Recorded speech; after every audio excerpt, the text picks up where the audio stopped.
श्री शिवाय नमस्तुभ्यम दोस्तों, हर हर महादेव। स्वागत है आपका हमारे YouTube चैनल शिव और शक्ति में। जय माता दी, हरे कृष्णा। आप सभी भक्तों का दिन शुभ और मंगलमय हो। माँ भगवती आपको सुख समृद्धि प्रदान करे। पिछला अध्याय सुनने के लिए आप सभी भक्तों का दिल से बहुत बहुत धन्यवाद। तो आइए सुनते हैं आज की मातम्य कथा। उससे पहले सुनेंगे माता की कहानी। एक समय की बात है, एक ब्राह्मण ब्राह्मणी होते हैं। उनके कोई संतान नहीं होती है। ब्राह्मणी होली के बाद से 10 दिनों तक दशा माता की कहानियां सुनती थी और 10वें दिन दशा माता की पूजा करती थी। दशा माता की कृपा से उसके एक लड़की हुई। कुछ समय पश्चात ब्राह्मणी मर गई। ब्राह्मण बस्ती में भिक्षा मांगने जाता था। वह अपनी बेटी को बोलकर जाया करता था कि खिचड़ी बना लेना, सब्जी बना लेना। उनके घर के सामने एक कुम्हारिन रहती थी। कुम्हारिन ने सोचा कि इस ब्राह्मण के पत्नी नहीं है तो मैं इससे शादी कर लूं। इसलिए कुम्हारिन क्या करती कि ब्राह्मण की बेटी सब्जी खिचड़ी जो भी बनाया करती उसमें कुम्हारिन कंकर डालकर चली जाया करती। ब्राह्मण जब भोजन करने बैठता तो उसके मुंह में कंकर आते। वह अपनी बेटी को बोलता कि बेटी अच्छी तरह से साफ नहीं करती क्या, मुंह में कंकर आते हैं। इसकी बेटी बोलती है, पिताजी मैं तो अच्छी तरह से साफ करके ही बनाती हूँ। एक दिन जब ब्राह्मण के घर भोजन बन रहा था तो वह दरवाजे के पीछे छिप गया। वह क्या देखता है कि उसके घर खाना बनने के बाद कुम्हारिन आई और खिचड़ी में कंकर डालकर जाने लगी।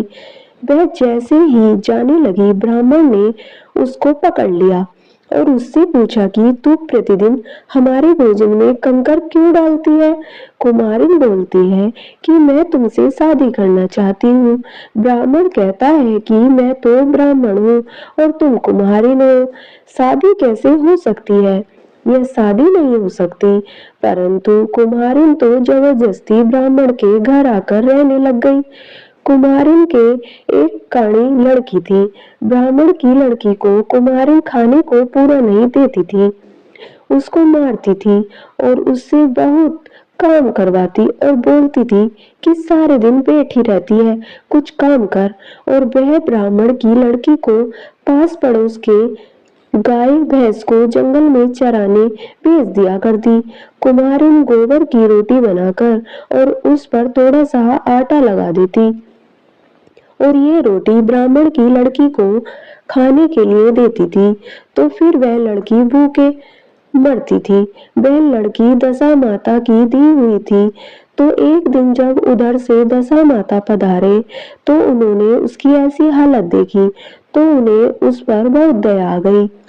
उन्होंने उसे एक डंडा दिया और बोले कि ये गाय के सींग पे मारना, तेरे खाना और पानी दोनों आ जाएंगे।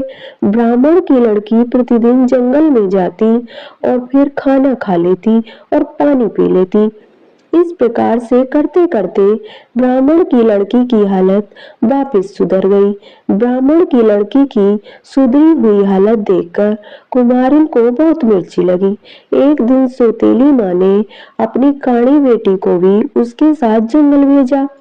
सौतेली माँ ने काणी को बोला कि तू देख कर आना कि इसको कौन खाना खिलाता है जो इसकी हालत इतनी अच्छी हो गई। जंगल में काणी ने सब देख लिया। काणी आकर बताती है, माँ इसके पास एक डंडा है, उसको गाय के एक सींग पर मारती है तो खाना आ जाता है और दूसरे सींग पर मारती है तो पानी आ जाता है। सौतेली माँ उस डंडे को चूल्हे में जला देती है। अब वापस वह भूखे मरने लग गई। एक दिन ब्राह्मण की लड़की जंगल में बैठी हुई थी और एक सांप भासक राजा उसके पास से जा रहा था। सांप उसे बोला कि बेटा तू डरना मत, मुझे सपेरा पकड़ने आ रहा है, मैं यहाँ कुंडली मारकर बैठ जाता हूँ, तू मेरे ऊपर तेरी साड़ी ढक देना। सपेरा जब उधर आया तो उसने लड़की से पूछा कि इधर कोई सांप आया क्या। लड़की ने कहा कि इधर तो सांप नहीं आया। सांप लड़की से बहुत खुश हो गया। उसने कहा कि तेरे ऊपर कभी कोई मुसीबत आए तो मुझे याद करना। थोड़े ही दिनों में वह भूख के मारे बहुत ही कमजोर हो गई। दशा माता ने सोचा कि इस बार ऐसी वस्तु देती हूँ इसको जो हमेशा इसके पास रहे, नहीं तो यह भूख से मर जाएगी। तो इस बार दशा माता ने उसको वरदान दिया कि एक मुट्ठी खोलेगी तो खाना आ जाएगा और दूसरी मुट्ठी खोलेगी तो पानी आ जाएगा। एक दिन वह चैत महीने के धूप में गाय चरा रही थी। धूप और थकान के मारे जब उसने खाना खाया तो उसे वही नींद आ गई और वह मुट्ठी बंद करना भूल गई। तो उसके पास खाने का ढेर हो गया और पानी का दौरा बहने लगा। उसी समय एक राजा वन में शिकार खेलने आए। उन्हें बहुत तेज प्यास लगी थी। वो ठंडा पानी राजा के पास से भी बह रहा था। राजा ने पानी पीकर अपनी प्यास बुझाई।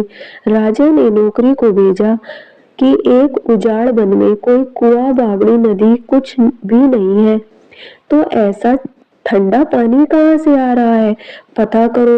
नौकर जब देखने गए तो क्या देखते हैं कि एक लड़की सो रही है। उसके पास खाने का ढेर पड़ा है और उसके एक से पानी आ रहा है। घोड़े की पैरों की आवाज से वह जाग गई और मुट्ठी बंद कर दी। उसके मुट्ठी बंद करते ही वो सब खाना पानी गायब हो गया। राजा ने सोचा कि ऐसी लड़की से शादी करनी चाहिए। लड़की से इस बारे में पूछा तो उसने कहा कि मैं नहीं जानती, मेरे पिताजी करेंगे। राजा ने सेवकों को उसके पिताजी के पास भेजा कि इसके पिताजी को बोलना कि तुम्हारे को जितने रुपए पैसे चाहिए हो वो ले लो और तुम्हारी कन्या की शादी राजा से करा दो। ब्राह्मण ने अपनी लड़की की शादी राजा से करा दी। शादी करके वह राजा के रावले में गई। जब वह परिंदे जाती तो पानी भर जाता, रसोई में जाती तो तरह तरह का भोजन तैयार हो जाता। उसके आने से पूरा रनवास खुश हो गया। सब बोलते हमारे कितने अच्छे रानी सहाय हैं कि हमारे सब काम हो जाते हैं। 9 महीने पश्चात उसके एक लड़का हुआ। लड़का होने के कुछ दिनों पश्चात उस सौतेली माँ ने ब्राह्मण को उसकी बेटी को घर लाने भेजा कि शादी कराने के बाद भी नहीं लाए। अब तो लड़का हो गया।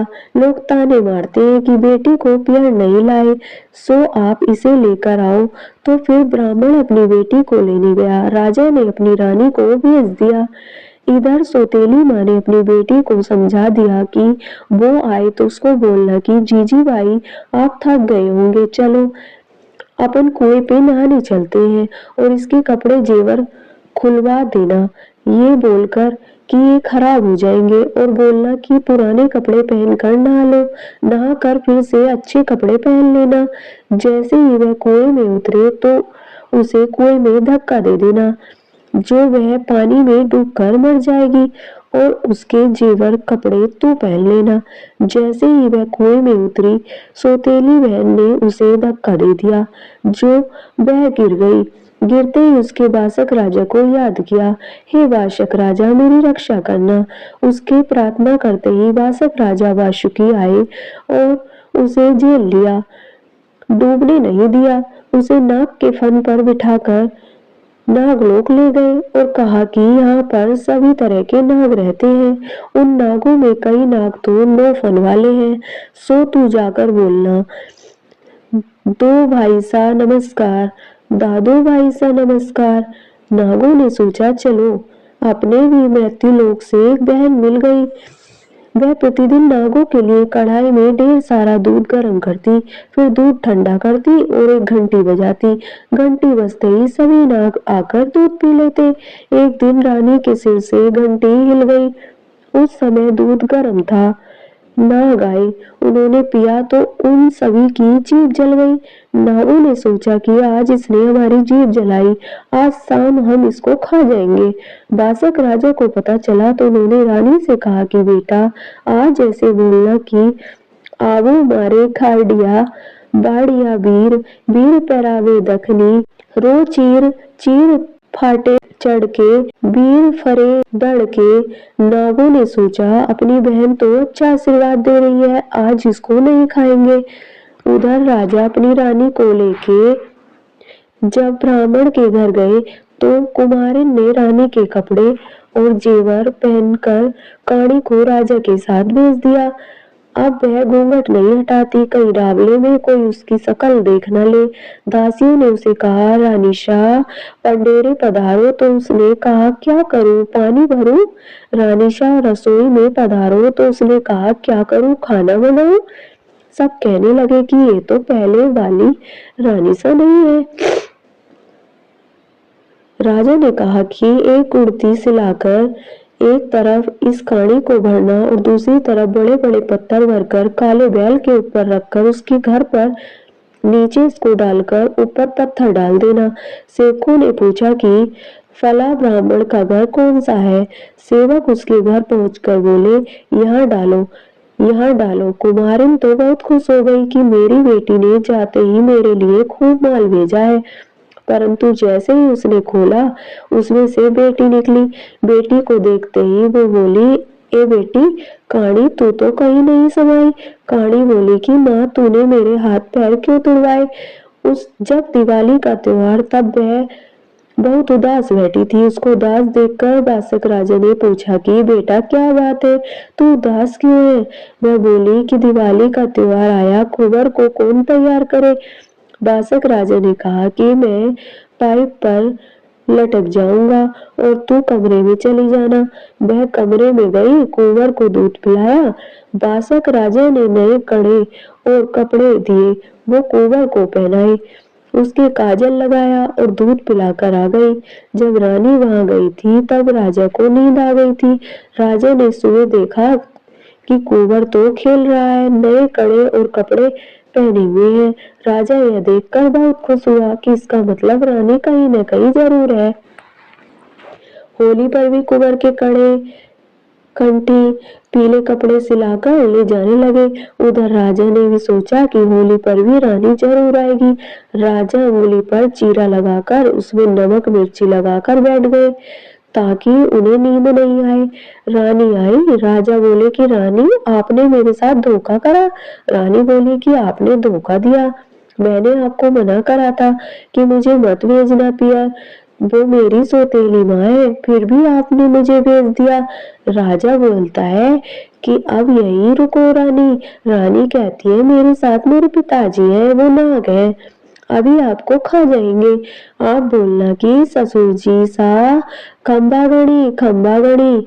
बासक राजा बोले कि जीवो जमाई सा जीवो जमाई शाह। बासक राजा को भी अपने साथ नागलोक ले गए। थोड़े दिन नागलोक रहने के बाद राजा बासक राजा ने कहते हैं कि अब आप रानी को मेरे साथ भेजने की कृपा करें। बासक राजा कहते हैं कि यह तो मेरी बेटी जैसी है, जैसे बेटी की विदाई करते हैं वैसे ही सब डच डायचा हाथी घोड़े लाव लश्कर के साथ बासक राजा रानी की विदाई करते हैं। राजा रानी महलों में आ जाते हैं। कुमारिन को जब पता चलता है कि रानी अभी मरी नहीं है तो वह ब्राह्मण को वापिस उसे लेने के लिए भेजती है। वह ब्राह्मण से कहती है कि बेटी की बहुत याद आ रही है, सो आप उसे लेकर आओ, और वह साथ में जहर के लड्डू बांध देती है कि लड्डू खाएगी तो मर जाएगी। राजा तो पहले की सब बात भूल जाते हैं और रानी को ब्राह्मण के साथ वापस भेज देते हैं। दास दासी और रनवास वाले सब परेशान हो जाते हैं। इस बार उस सौतेली माँ ने पिंजरा बनवाया। वह काड़ी को कहती है कि जब अच्छे गहरे पानी में जाए तब तू रस्सी छोड़ देना ताकि वह बच न सके। रानी अपने पियर आ जाती है। काड़ी बोलती है कि आओ जीजी भाई साहब, चलो अपन नहाने चलते हैं। इस बार अपन नदी पर नहाने जाएंगे ताकि गिरने का डर नहीं रहे। यह पिंजरा भी बनवाया है जो आप कहीं नहीं गिरोगे। जेवर और पुराने कपड़े उतार दो और ये पुराने कपड़े पहन लो। जब थोड़ी दूर पिंजरा गया तो काड़ी ने यह कहकर रस्सी छोड़ दी कि यहाँ पानी अच्छा गहरा है। रानी के तो दशा माता इष्ट था जो लकड़ी का पिंजरा था, जो वह सोने का हो गया। अब वो पिंजरा बहता बहता बहुत दूर तक चला गया। एक शहर आया, वह नदी के पास ही राजा का महल था। वह राजा नदी के तरफ ही देख रहा था। उसने कीरों को बोला कि वो नदी में कुछ चमकीला बह रहा है, उसे निकाल कर लाओ। उसके अंदर जो है वह मेरा है, बाहर वाला तुम्हारा है, वो लेकर आए। उस राजा ने अपनी रानी से कहा कि मेरे बहन लाया हूँ। उसके तो दशा माता का वरदान था। तो उस राजा के वह भी जब वह रसोई में जाती तो खाना बन जाता और परिंदे जाती तो पानी भर जाता। सब रनवास वाले तो बहुत खुश हो गए कि राजा की बहन तो अच्छी आई है, कुछ काम नहीं करना पड़ता। उधर वो राजा रानी को लेने गए तो कुम्हारिन ने वापस काणी को रानी के कपड़े व जेवर पहनाकर भेज दिया। अब वह काणी बोलती नहीं थी कि राजा ने सोचा कि रानी नाराज हो रही थी। राजा ने जब उसकी शक्ल देखी तो बोला कि यह तो वही काणी कुमारी है। राजा ने वापस गुड़ती मंगवाकर भेज दिया। सेवकों को बोला कि इस बार इतने बड़े पत्थर इस पर पटकना कि यह जीवित नहीं बचे। फिर काणी कुमारिन को नीचे डालकर ऊपर बड़े पत्थर डाले। काणी कहती है, ए माँ, तुम्हें धन भाता है पर मेरी क्यों हड्डियां तोड़वाती है। कुमारिन बोलती है, बेटी काणी तू कहीं नहीं समानी।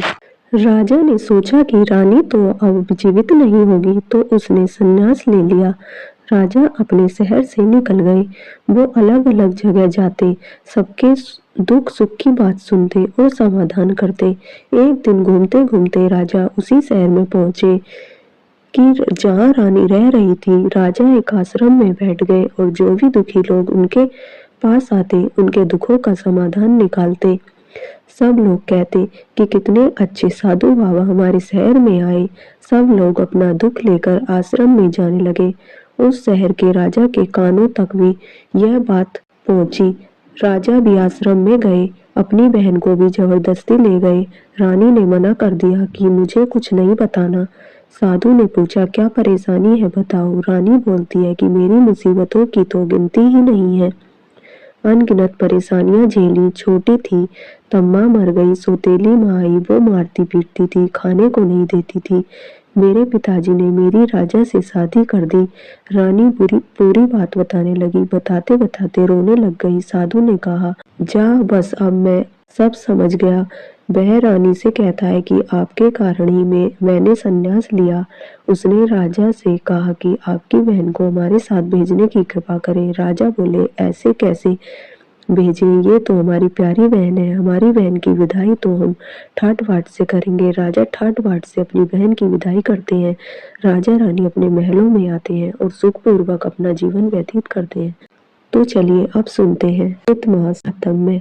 व्यास जी बोले, हे राजन, इस घटना से अत्यंत चिंतित राजा सरियाती ने उन सबसे पूछने के पश्चात शांति तथा उग्रता पूर्वक भी अपने बंधुओं से पूछा। समस्त प्रजाजन और अपने पिता को अत्यंत दुखी देखकर तथा अपने द्वारा उन छिद्रों में कांटा चुभाने की बात को सोचकर उस सुकन्या ने यह कहा, हे पिताजी, वन में खेलती हुई मैंने लताओं से घिरा हुआ 2 छिद्रों वाला एक विशाल बल्मिक देखा। उन छिद्रों में से जुगनू की भांति तीव्र प्रकाशमान 2 ज्योतियां मैंने देखी। तब वे महाराज जुगनू की शंका करके मैंने उन छिद्रों में सुई चुभा दी। हे पिताजी, उस समय मैंने देखा कि वह सुई जल से भीग गई थी और उस बल्मिक में से हा हा की मन मन ध्वनि मुझे सुनाई पड़ी। हे राजन, तब मैं आश्चर्य में पड़ गई कि यह क्या हो गया। मैं शंका से ग्रस्त हो गई कि न जाने मेरे द्वारा उस बल्मिक के मध्य में कौन सी वस्तु बिंद गई। सुकन्या का यह मधुर वचन सुनकर राजा सरियाती इस कृत्य को मुनि का अपमान समझकर शीघ्रता पूर्वक उस बल्मिक के पास जा पहुंचे। वहां उन्होंने महान कष्ट में पड़े हुए परम तपस्वी च्यवन मुनि को देखा। तत्पश्चात उन्होंने मुनि के शरीर पर जमी हुई विशाल बल्मिक को हटाया। इसके बाद राजा सरियाती ने दंड की भांति पृथ्वी पर पड़कर मुनि भर्गव को प्रणाम करके उनकी स्तुति की और पुनः वे हाथ जोड़कर विनम्रता पूर्वक उनसे कहने लगे, हे महाभाग, मेरी पुत्री खेल रही थी, उसी ने यह दुष्कर्म कर दिया है। हे ब्राह्मण, उस बालिका के द्वारा अनजान में किए गए इस अपराध को आप क्षमा कर दें। मुनिगण क्रोध शून्य होते हैं, ऐसा मैंने सुना है, अतएव आप इस समय बालिका का अपराध क्षमा कर दीजिए। जी बोले। उनकी बात सुनकर च्यवन मुनि नम्रता पूर्वक खड़े उन राजा को अत्यंत दुखित जानकर उनसे कहने लगे। च्यवन बोले, हे राजन, मैं कभी भी लेश मात्र क्रोध नहीं करता। आपकी पुत्री के द्वारा मुझे पीड़ा पहुंचाने जाने पर भी मैंने अभी तक आपको साप नहीं दिया है। हे महीपते, इस समय मुझ निपराध के नेत्रों में पीड़ा उत्पन्न हो रही है। मैं जानता हूँ कि इसी पाप कर्म के कारण आप कष्ट में पड़ गए हैं। भगवती के भक्त के प्रति घोर अपराध करके कौन सा व्यक्ति सुख पा सकता है, चाहे साक्षात शंकर ही उसके रक्षक क्यों न हो। हे महिपाल, मैं क्या करूं? मैं अंधा हो गया हूँ और बुढ़ापे ने मुझे घेर रखा है। हे राजन, अब मुझ अंधे की सेवा कौन करेगा? राजा बोले, हे मुनि श्रेष्ठ, मेरे बहुत से सेवक दिन रात आपकी सेवा करेंगे। आप अपराध क्षमा करें, क्योंकि तपस्वी लोग अत्यंत अल्प क्रोध वाले होते हैं। च्यवन बोले, हे राजन, मैं अंधा हूँ, अतः अकेले रहकर मैं तप करने में कैसे समर्थ हो सकता हूँ? क्या आपके वे सेवक सम्यक रूप से मेरा प्रिय कार्य कर सकेंगे? हे राजन, यदि आप क्षमा करने के लिए मुझसे कहते हैं तो मेरी एक बात मान लीजिए। मेरी सेवा के लिए कमल के समान नेत्रों वाली अपनी कन्या मुझे सौंप दीजिए। हे महाराज, मैं आपकी इस कन्या पर प्रसन्न हूँ। हे महामती, मैं तपस्या करूंगा और वह मेरी सेवा करेगी। हे राजन, ऐसा करने पर मुझे सुख मिलेगा और आपका भी कल्याण होगा। मेरे प्रश्न हो जाने पर आपके सैनिकों को भी सुख प्राप्त होगा, इसमें संदेह नहीं है। हे भूप, मन में यह विचार करके आप कन्यादान कर दीजिए। इसमें आपको कुछ भी दोष नहीं लगेगा, क्योंकि मैं एक संयमशील तपस्वी हूँ। व्यास जी बोले, हे भारत मुनि की बात सुनकर राजा सरियाती घोर चिंता में पड़ गए। दूंगा या नहीं दूंगा, कुछ भी उन्होंने नहीं कहा। वे सोचने लगे कि देव कन्या के तुल्य अपनी यह पुत्री इस अंधे कुरूप तथा बूढ़े मुनि को देकर मैं कैसे सुखी रह सकता हूँ। ऐसा अल्पबुद्धि तथा पापी कौन होगा जो शुभ तथा अशुभ ज्ञान रखते हुए भी अपने सुख के लिए अपनी ही कन्या के सांसारिक सुख को नष्ट कर देता।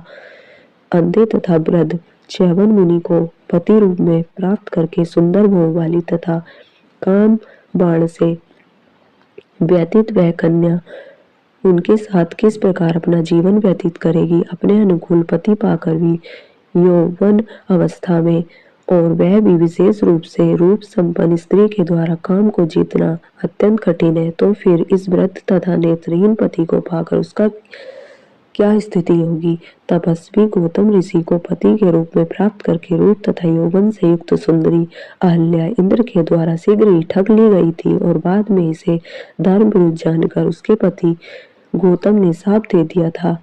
अतएव मुझे कष्ट भले ही मिले, किंतु मैं मुनि को अपनी पुत्री सुकन्या नहीं दूंगा।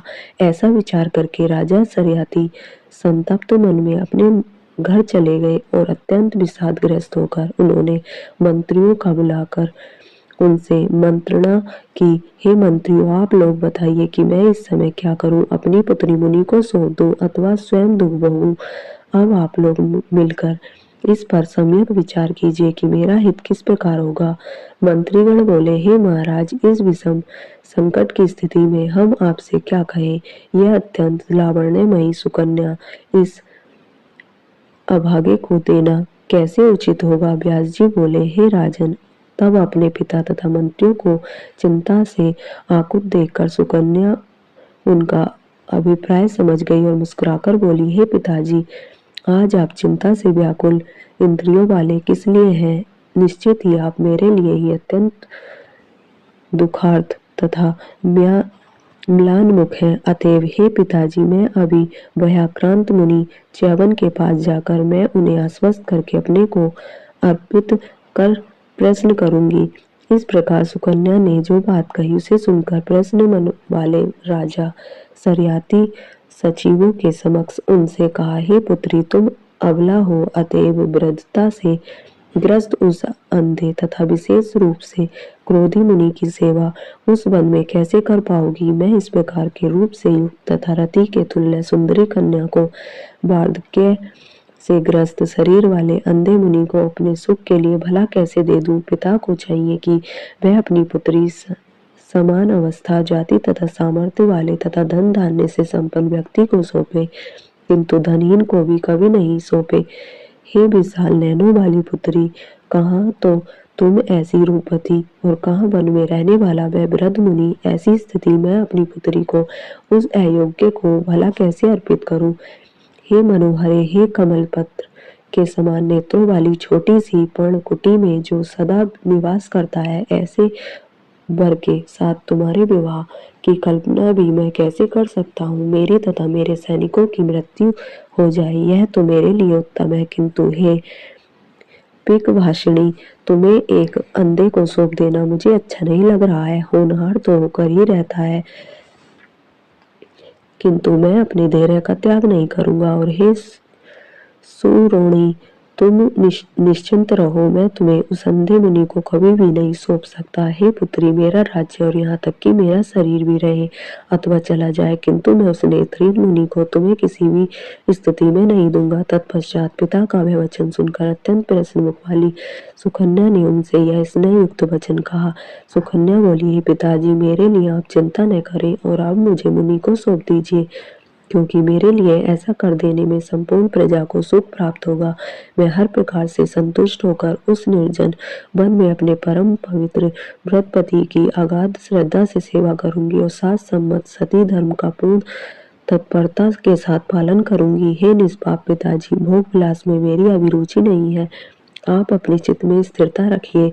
व्यास जी बोले। उस सुकन्या की बातें सुनकर सभी मंत्री आश्चर्य में पड़ गए और राजा भी परम प्रसन्न होकर मुनि के पास गए। वहां पहुंचकर उन तपोनिधि को सिर झुकाकर प्रणाम करके राजा ने कहा, हे स्वामिन, हे प्रभु, मेरी इस पुत्री को आप अपनी सेवा के लिए विधि पूर्वक स्वीकार कीजिए। ऐसा कहकर उन राजा ने विधि विधान से विवाह संपन्न करके अपनी पुत्री मुनि को सौंप दी और उस कन्या को ग्रहण करके च्यवन ऋषि भी प्रसन्न हो गए। मुनि ने राजा के द्वारा प्रदत्त उपहार ग्रहण नहीं किया। अपनी सेवा के लिए उन्होंने केवल राजकुमारी को ही स्वीकार किया। उन मुनि के प्रसन्न हो जाने पर सैनिकों को सुख प्राप्त हो गया। उसी समय राजा भी परम आह्लादित रहने लगे। जब राजा सरियाती ने मुनि को पुत्री सौंपकर घर चलने का विचार किया, तब कोमल अंगों वाली राजकुमारी सुकन्या राजा से कहने लगी। सुकन्या बोली, हे पिताजी, आप मेरे वस्त्र तथा आभूषण ले लीजिए और पहनने के लिए मुझे बलकल एवं उत्तम मृगचर्म प्रदान कीजिए। मैं मुनि पत्नियों का वेश बनाकर तप में निरत रहती हुई पति सेवा करूंगी, जिससे पृथ्वी तल, रसातल और स्वर्गलोक में भी आपकी कीर्ति अक्षुण्ण रहेगी। परलोक के सुख के लिए मैं दिन रात मुनि की सेवा करती रहूंगी। सुंदर तथा यौवन संपन्न अपनी पुत्री में सुकन्या को एक अंधे तथा वृद्ध मुनि को सौंपकर मेरे आचरणच्युत हो जाने की शंका करके आप तनिक भी चिंता न कीजिए।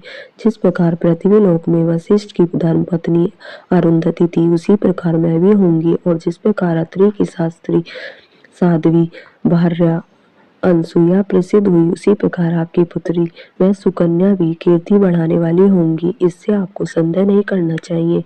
सुकन्या की बात सुनकर महान धर्मज्ञ राजा सरियाती वस्त्र के रूप में उसे मृग चर्म प्रदान करके रोने लगे। उस सुंदर मुस्कान वाली अपनी पुत्री को शीघ्र ही आभूषण तथा वस्त्र त्याग कर मुनिवेश धारण किए देखकर राजा म्यानमुख होकर वहीं पर ठहरे रहे। अपनी पुत्री को वल्लभ तथा मृग चर्म धारण की हुई देखकर सभी रानियां भी रो पड़ी। वे परम शोकाकुल हो उठी और कांपने लगी। व्यास जी बोले, हे राजन, तत्पश्चात अपनी उस समर्पित पुत्री सुकन्या से विदा लेकर तथा उसे वहीं छोड़कर चिंतित राजा मंत्रियों के साथ अपने नगर को चले गए।